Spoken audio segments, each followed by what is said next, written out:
السلام علیکم ورحمۃ اللہ وبرکاتہ۔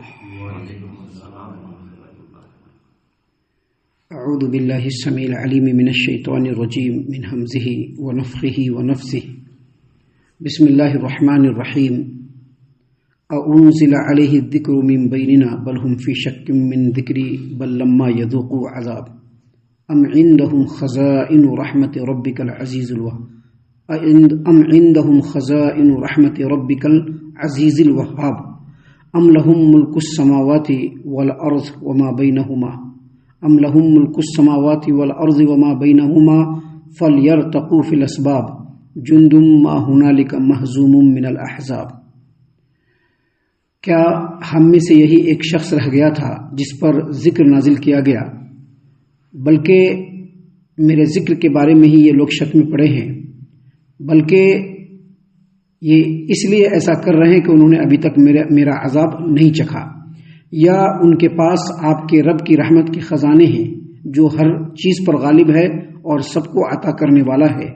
یا یہ آسمانوں اور زمین اور ان کے درمیان کی چیزوں کے مالک ہے۔ اگر یہ بات ہے تو یہ رسیاں تان کر اوپر چڑھ جائیں۔ یہ تو بڑے بڑے لشکروں میں ایک معمولی سا لشکر ہے جو اسی جگہ شکست کھا جائے گا۔ محترم سامعین اکرام، سورہ صاد، سورہ نمبر 38 یعنی 38 نمبر کی سورت کریمہ، اور اسی سورت سے ابھی آپ کے سامنے آیت نمبر 8 سے لے کر کے آیت نمبر 11 تک آپ کے سامنے تلاوت کی گئی بفضل اللہ، بعون اللہ، بتوفیق اللہ۔ آیتوں کا ترجمہ بھی آپ تمام کی خدمت میں پیش کیا گیا۔ سامعین اکرام، کل جو درس آپ کے سامنے پیش کیا گیا تھا اس میں جو آیتیں آپ کے سامنے تلاوت کی گئی تھی، ان آیتوں کی روشنی میں یہ بات بتلائی گئی تھی کہ جب اللہ کے رسول صلی اللہ علیہ وسلم کے چچا ابو طالب جب ان کی وفات کا وقت آیا تو مشرکین مکہ کے جو سرداران تھے، ان تمام لوگوں نے غور و فکر کرنے کے بعد ایک 25 رکنی وفد یعنی 25 لوگوں کا ایک وفد ابو طالب کی خدمت میں گیا اور کہا کہ ہم آپ کے بھتیجے سے کمپرمائز کرنے کے لیے آئے۔ نبی کریم صلی اللہ علیہ وسلم کو جب بلایا گیا اور جب کمپرمائز کی بات کی گئی تو نبی کریم صلی اللہ علیہ وسلم نے کہا کہ اے چچا، میں ان لوگوں کو ایک ایسا کلمہ بتلانا چاہتا ہوں کہ جس کو اگر یہ لوگ ایکسیپٹ کر لیں تو پورے عرب پر ان کی حکمرانی ہوگی، عجب ان کے زیر نگی ہوگا اور لوگ ان کو ٹیکس دیں گے۔ جب وہ بات پوچھی گئی تو کہا کہ وہ بات ہے لا الہ الا اللہ، یعنی قولوا لا الہ الا اللہ تفلحوا، تم لوگ لا الہ الا اللہ کہہ دو، کامیاب و کامران ہو جاؤ گے دنیا کے اندر۔ جب لا الہ الا اللہ کی بات آئی تو ابو جہل اور اس کے ساتھ تمام سرداران جو ہے وہ ہتے سے اکڑ گئے۔ کیوں اکڑ گئے؟ کیونکہ ان کے بہت سارے دیوی دیوتا تھے، ہر قبیلے کا ایک الگ الگ دیوی، ہر قبیلے کی ایک الگ الگ دیوی، ہر قبیلے کا ایک الگ الگ بت تھا جو ان کے عقیدے کے مطابق وہ ان کی ضروریات کو پوری کرتا تھا، ان کی حاجت روائی اور مشکل کشائی کرتا تھا۔ اور ان لوگوں کا یہ عقیدہ تھا کہ جو بہت سارے ہمارے دیوی دیوتا ہیں ان کے مقابلے میں اللہ رب العالمین نے جو ان تمام کی نگرانی کر رہا ہے، تو اب یہ لا الہ الا اللہ کا مطلب ہوتا ہے کہ اللہ کے علاوہ کوئی سچا معبود نہیں۔ اس کا مطلب یہ کہ اللہ کے علاوہ جتنے بھی معبودان ہیں جن کی عبادت کی جاتی ہے وہ باطل ہے، وہ جھوٹے ہیں۔ تو یہ سارے کے سارے وہاں سے اٹھ کھڑے ہوئے اور کہا کہ ان سے کمپرمائز نہیں ہو سکتا ہے، ان سے کمپرمائز نہیں ہو سکتا۔ دیکھیے مشرکین نے کیا کہا کہ ان سے کمپرمائز نہیں ہو سکتا ہے، یہ بہت بڑی بات ہے جس پر غور و فکر کرنے کی ضرورت ہے۔ سامعین اکرام، جب عقیدے کی بات آتی ہے، جب منہج کی بات آتی ہے تو وہاں پر صرف اور صرف اللہ عز و جل کی رضامندی ہی کام آتی ہے، باقی کوئی چیز کام نہیں آ سکتی۔ کیونکہ ہم چاہے کسی سے کتنا بھی کمپرمائز کرنے کی کوشش کریں، جو شرک و کفر اور بدعات و خرافات کرنے والے وہ ہم سے کبھی بھی کمپرمائز نہیں کر سکتے۔ یہی چیز یہاں پر ابو جہل اور اس کے جو ساتھی تھے سرداران، انہوں نے کہا، اور کیا کہا کہ چلو اٹھ کھڑے ہو، اپنے معبودوں کی عبادت پر جم جاؤ۔ یہ کچھ سوچی سمجھی بات بول رہا ہے، اور چلو اٹھ کھڑے ہو جاؤ، ہم سے پہلے ہمارے بہت سارے آبا و اجداد گزرے ہیں، ہم سے پہلے بہت سارے جو ہے دینی، اس نبی کے آنے سے پہلے بہت سارے آسمانی دین اس دنیا میں موجود ہیں، یہودی عیسائی موجود ہیں، مجوسی موجود ہیں، لیکن ان میں سے کسی نے بھی نہیں کہا کہ ایک ہی معبود ہے، اس کی عبادت کی جائے، باقی سارے معبودوں کو چھوڑ دیا جائے، لہذا اس کو چھوڑو۔ جب یہ ساری باتیں چھوڑ دی تو اس کا مطلب کیا تھا؟ ان لوگوں نے نبی کریم صلی اللہ علیہ وسلم کی رسالت کا انکار کر دیا اور ساتھ ہی ساتھ میں کچھ اور اعتراضات کرنے لگے، تو جس کے جواب میں اللہ تبارک و تعالیٰ نے اگلی بات بیان فرمائی۔ اللہ تبارک و تعالیٰ نے فرمایا اَأُنزِلَ عَلَيْهِ الذِّكْرُ مِن بَيْنِنَا، کیا ہم میں سے یہی ایک شخص رہ گیا تھا جس پر ذکر نازل کیا گیا؟ یعنی مکہ اور طائف جو بڑی دو بستیاں ہیں جن میں بہت سارے لوگ ہیں، بڑے بڑے چودھری صاحبان ہیں، بڑے بڑے رئیس لوگ ہیں، ان لوگوں کو چھوڑ کر اللہ تبارک و تعالیٰ نے محمد عربی صلی اللہ علیہ وسلم کو ہی چن لیا کیوں؟ اصل میں کیا ہوتا ہے، دنیا دار ٹائپ کے جو لوگ ہوتے ہیں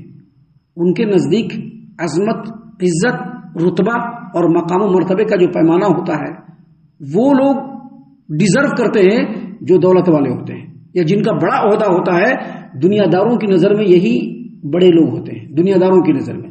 اسی وجہ سے اللہ تبارک و تعالیٰ نے قرآن کریم کے اندر سورہ زخرف آیت نمبر 31 میں فرمایا کہ مشرکین مکہ نے کہا لولا نزل هذا القرآن على رجل من القريتين عظیم، یہ جو قرآن کریم نازل ہوا یہ محمد صلی اللہ علیہ وسلم جیسے یتیم اور مسکین پر کیوں نازل ہوا؟ اگر اس قرآن کریم کو نازل ہونا تھا تو مکہ کے اندر بہت بڑے بڑے لوگ ہیں، بڑے بڑے رئیس ہیں، سرداران ہیں، چودھری صاحبان ہیں، طائف کے اندر بھی بڑے بڑے رئیس ہیں، سرداران ہیں، چودھری صاحبان ہیں، ان کے اوپر قرآن کریم کیوں نہیں نازل ہوا؟ محمد صلی اللہ علیہ وسلم پر قرآن کیوں نازل ہوا؟ تو اللہ تبارک و تعالیٰ نے یہاں پر بیان فرمایا کہ ان لوگوں نے اعتراض کرتے ہوئے کہا کہ انزل علیہ الذکر من بیننا، کیا ہم میں سے یہی ایک شخص رہ گیا تھا جس پر ذکر نازل کیا گیا؟ ہم میں سے کسی بڑے آدمی پر ذکر نازل کیوں نہیں ہوا؟ تو اللہ تبارک و تعالیٰ نے اس کے جواب میں کہا بل ہم فی شک من ذکری، بلکہ اصل بات یہ ہے کہ ہم نے جو نصیحت قرآن کریم کی شکل میں نازل کیا ہے اس کے بارے میں ان کو شک ہے۔ اس کے بارے میں ان کو شک کیوں ہے؟ کیونکہ یہ لوگ نبی کریم صلی اللہ علیہ وسلم کی رسالت کو نہیں مانتے۔ نبی کریم صلی اللہ علیہ وسلم کے لوگ رسالت کو نہیں مانتے ہیں، ان کا ماننا ہے کہ نبی صلی اللہ علیہ وسلم رسول نہیں ہے، اسی لیے ان کو ہمارے نازل کیے ہوئے ذکر میں شک ہے۔ اور اس کا دوسرا مفہوم یہ ہے کہ جب تک نبی صلی اللہ علیہ وسلم پر نبوت نازل نہیں ہوا تھا تب تک یہ لوگ نبی کریم صلی اللہ علیہ وسلم کو بڑا سچا مانتے تھے، اور جیسے ہی نبی صلی اللہ علیہ وسلم نے کہا کہ ہم پر اللہ تبارک و تعالیٰ کی طرف سے نبوت نازل ہوئی ہے، ہم پر اللہ تبارک و تعالیٰ سے تم لوگوں کے لیے احکام اور پیغام نازل ہوتے ہیں، تو فوراً ان لوگوں نے انکار کیا، آپ صلی اللہ علیہ وسلم کی سچائی کے اوپر شک کیا، جس کی وجہ سے ہم نے جو ذکر نازل کیا ہے اس پر بھی ان لوگوں نے شک کیا۔ اور پھر اللہ تبارک و تعالیٰ نے کہا بل لما یذوقوا عذاب، بلکہ یہ ایسا اس لیے کہہ رہے ہیں کہ انہوں نے ابھی تک ہمارے عذاب کا مزہ نہیں چکھا ہے۔ مطلب یہ کہ اللہ کے رسول صلی اللہ علیہ وسلم کی نبوت کا انکار کر رہے ہیں، ہم نے جو قرآن کریم نازل کیا اس ذکر کا انکار کر رہے ہیں۔ اس کی اصل وجہ یہ ہے کہ ابھی تک ان لوگوں کو ہماری مار نہیں پڑی ہے، ہمارا عذاب ان پر نازل نہیں ہوا۔ جب ہمارا عذاب نازل ہو جائے گا تو ان کے سارے کسبل نکل جائیں گے اور پھر یہ لوگ اپنے آپ سیدھے راستے پر آ جائیں گے۔ سامعین اکرام، اللہ تبارک و تعالیٰ نے فرمایا کہ ان لوگوں نے کہا، کیا کہا؟ اللہ تبارک و تعالیٰ نے فرمایا کہ ان لوگوں نے کہا کہ کیا اسی نبی پر ذکر نازل ہونا تھا؟ تو اللہ تبارک و تعالیٰ نے اس کے جواب میں کہا ام عندہم خزائن رحمت ربک العزیز الوہاب، یا ان کے پاس آپ کے رب کے رحمت کے خزانے ہیں جو ہر چیز پر غالب اور سب کو عطا کرنے والا ہے۔ مطلب اللہ تبارک و تعالیٰ نے یہ کہا کہ یہ لوگ جو یہ اعتراض کر رہے ہیں کہ نبی صلی اللہ علیہ وسلم پر نبوت کیوں نازل ہوئی، دوسرے بڑے بڑے لوگوں پر نبوت کیوں نہیں نازل ہوئی، تو کیا ان لوگوں کے پاس رب کے رحمت کے خزانے ہیں؟ اس رب کے رحمت کے خزانے جو سب پر غالب ہے اور سب کو عطا کرنے والا ہے۔ مطلب اس کا یہ کہ اللہ تبارک و تعالیٰ نے یہاں پر یہ کہا کہ کیا ان لوگوں کے قبضے میں اللہ کی رحمت کے خزانے آ گئے کہ یہ لوگ خدائی کے دعویٰ کر رہے ہیں؟ اگر یہ لوگ یہ سمجھ رہے ہیں کہ نہیں ان کے اوپر نہیں، انہیں کے اوپر اللہ تبارک و تعالیٰ کا کلام نازل ہونا تھا، یہ نبی محمد نہیں بننے تھے، دوسرے لوگ بننے تھے، تو اگر یہ لوگ ایسا سوچتے ہیں کہ ان کے پاس اللہ کی رحمت کے خزانے ہیں تو اپنے تمام وسائل کو بروئے کار لے آئیں اور نبی کریم صلی اللہ علیہ وسلم پر نازل ہونے والی رحمت کو، وحی کو بند کر دے اور جن کو چاہ رہے ہیں ان کو یہ اپنا نبی بنا دے۔ سامعین اکرام، اس کے بعد اللہ تبارک و تعالیٰ نے مزید کہا کہ ام لہم ملک السماوات والارض وما بینہما فلیرتقوا فی الاسباب، یا پھر یہ کہ آسمانوں اور زمین اور ان کے درمیان جتنی بھی چیزیں ہیں کیا یہ لوگ اس کے مالک ہیں؟ اگر یہ بات ہے تو یہ لوگ رسیاں تان کے چڑھ جائیں۔ مطلب اس کا بھی وہی ہے کہ اگر یہ لوگ کہہ رہے ہیں کہ اللہ کے رحمت کے خزانوں پر ان کا ہی کنٹرول ہے تو یہ تمام وسائل کو بروئے کار لا کر کے جو اللہ کے رسول صلی اللہ علیہ وسلم پر وحی نازل ہو رہی ہے اس کو یہ روک کر کے دکھلا دیں، کیونکہ اللہ تبارک و تعالیٰ کی رحمت رکنے والی نہیں۔ اللہ اپنے رحمت سے جس کو چاہے نواز دے، کوئی نہیں روک سکتا ہے۔ اللہ جس کو چاہے نبی بنا دے، جس کو چاہے بادشاہ بنا دے، جس کو چاہے فقیر بنا دے، جس کو چاہے اللہ عزت دے دے، جس کو چاہے ذلیل کر دے، کوئی بھی نہیں روک سکتا ہے۔ اللہ تبارک و تعالیٰ کے اختیار میں ہے۔ اس لیے اللہ نے کہا کہ اگر ان لوگوں کے ہاتھوں میں آسمان و زمین اور ان کے درمیان کی چیزوں پر اگر ان کو اختیار ہے تو تمام اسباب کو بروئے کار لے آئیں، آسمان سے نازل ہونے والے وحی کو روک دیں، اور جن کو یہ اپنا نبی بنانا چاہتے ہیں نبی بنا کر کے دیکھ لیں۔ اور ان باتوں کو بیان کرنے کے بعد اللہ نے کہا جندم ما ہنالک محزوم من الاحزاب،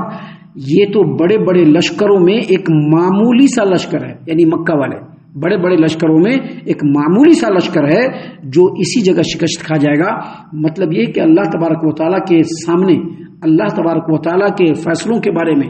بڑھ بڑھ کے باتیں کرنے والے جتنے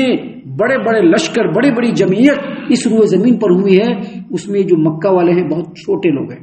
ان کی کوئی حیثیت اور کوئی وقت اللہ عز و جل کی نظر میں نہیں ہے۔ بڑے بڑے لوگوں کو اللہ تبارک و تعالیٰ نے، بڑے بڑے جتھوں کو، بڑے بڑے لشکروں کو اللہ تبارک و تعالیٰ نے ہلاک و برباد کر دیا۔ یہ جو مکہ والے مکہ میں بیٹھ کر کے نبی صلی اللہ علیہ وسلم کے بارے میں اس طرح کی باتیں کر رہے ہیں، ان کو ہلاک و برباد ہونے میں ایک رتی بھی ٹائم نہیں لگے گا۔ اور اللہ تبارک و تعالیٰ کا یہ جو یہ پیشن گوئی ہے یہ چند سالوں کے بعد ہی پورا ہوا۔ اللہ تبارک و تعالیٰ نے مسلمانوں کو اور نبی کریم صلی اللہ علیہ وسلم کو فتح مبین سے نوازا، اور مشرکین مکہ کو اللہ تبارک و تعالیٰ نے ہلاک و برباد کر دیا۔ یہاں پر ان تمام باتوں کا خلاصہ یہ ہے کہ اللہ تبارک و تعالیٰ نے